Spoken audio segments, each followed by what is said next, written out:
Welcome back to World Crisis Radio. Webster Tarpley in Washington, D.C. Now, just parenthetically, you always want to keep up with Tarpley.net, Tarpley.net. You always want to keep up with Twitter feed, Webster G. Tarpley, Twitter feed, Webster G. Tarpley. Right now, there's a special place we need to send you, which is to progressivepress.com, and I will put up a link from Tarpley.net to this particular listing. Progressivepress.com, my publisher, very fine operation out in California, is taking the lead in exposing the extraordinary degree to which the Anglo-American ruling elite, the people who today want to give the world lessons in democracy and human rights, that they were pro-Nazi and pro-fascist during the 1930s and the 1940s.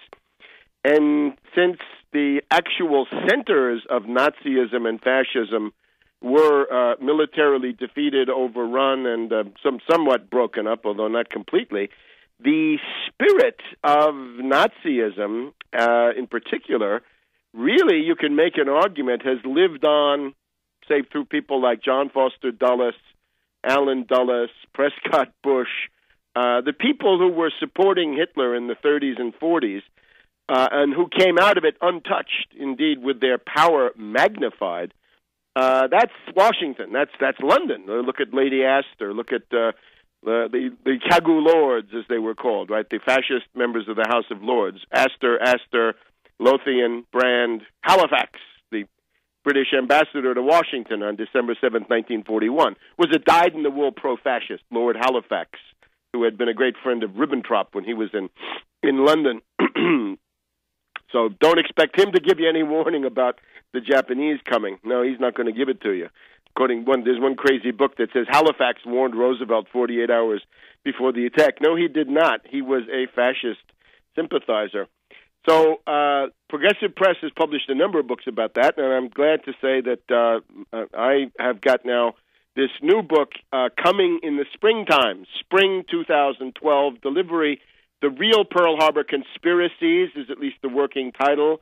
Title may change, but you put in your pre-order now, you'll get it as soon as it comes out. And he has John Leonard has various ways in which it's offered to you. So please go to progressivepress.com, go to the Coming Soon tab, look for the Real Pearl Harbor Conspiracy. People often ask, what can they do to support my work? I am just a small operation here.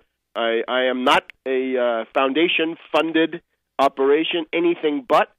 So if you want to support me, the best way to do it is buy and read my books. You can see them listed in a column on the right-hand side of Tarpley.net. There's now this new one, The Real Pearl Harbor Conspiracy. I've talked about this this past week on Alex Jones, Rents. I've been on Tom Colley's INN World Report twice. I've been on Kevin Barrett's Truth Jihad Radio for 2 hours, an in-depth presentation of this. Many of those are linked on the broadcast. And while I'm talking about broadcasts, for those of you in Italy, you should tune in on Sunday to Radio Città Aperta in Rome. I'm not sure of the time, but the program, it's an organization, it's a pro-Palestinian humanitarian organization that has a program on there. And they have interviewed me actually this morning about Syria. So if you want to hear the whole spiel about Syria in Italian, please do go there. And we've also had a very interesting dispatch, a summary of what I found in Syria, put out by Stefania Limiti on the Near East News Agency, NENA, I believe it is. All right, so we'll have more about this. The Russian situation. It was a parliamentary election, and the leading candidate, the Spitzenkandidat, or whatever you call it, Capolista, in the United Russia list was who? Medvedev. Medvedev's name, Medvedev's mug, were at the top of the list. Was Putin on the list? Was he running for something? No. Putin was not on the ballot. Now, if you look at elections anywhere in the world, for example, in 2010, some of these same clowns were saying, oh, well, the Democrats lost big, but that doesn't hurt Obama because his name was not on the ballot. All right, fine. Today, Putin's name is not on the ballot. This is absolute baloney. The vote that has occurred is a vote of no confidence in the weak, vacillating, half-hearted, gullible appeasement line of Medvedev. And I'm very sorry about this, but that's the way it is. This kind of weakness is intolerable. The tragedy of Libya could not have occurred without the collusion of Medvedev, as Russian Ambassador Chamov, a man after my own heart, said. Right, this was essentially a betrayal of fundamental Russian interest. You remember that Medvedev even said Russia could send peacekeeping forces to join with the imperialists. Well, the Russian voter looked at Medvedev and they saw what? Hamburger diplomacy with Obama. Somewhat toxic, I'm afraid. They saw Medvedev's fawning visit to Silicon Valley as if Silicon Valley were the model for the future of the world. Medvedev, half of those companies are bankrupt. Half of them have been bailed out. This built on monopoly practices. Bill Gates is a monopolist. He's a conspiracy in restraint of trade. The late Steve Jobs, I'm sorry, normally de mortuis nihil nisi bonum, but Steve Jobs was a monopolist. He was an exploiter.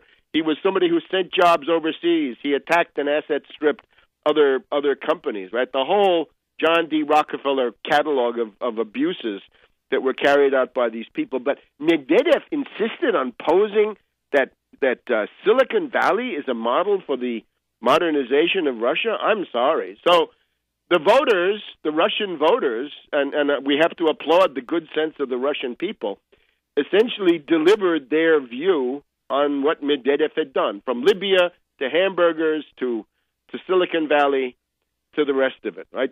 And now Medvedev is still saying, he said all claims about vote irregularity should be thoroughly investigated. I'm sorry, that's a weak, cringing, uncertain trumpet that cannot be the voice of Russia. Better to hear Putin saying that the interference by the United States in the internal affairs of the Russian Federation is intolerable. It is unacceptable. And above all, I have to apologize to the people of Russia for the crude arrogance, the unbelievably primitive behavior of Hillary Clinton. Hillary Clinton daring to say that the Russian elections were not free and fair. Based on what? Based on what? From your reports from your CIA agents?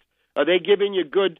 Are these the same CIA agents who told you about the weapons of mass destruction in Iraq, or are they different? Are they the same ones that feed you what you want to hear? Putin is right.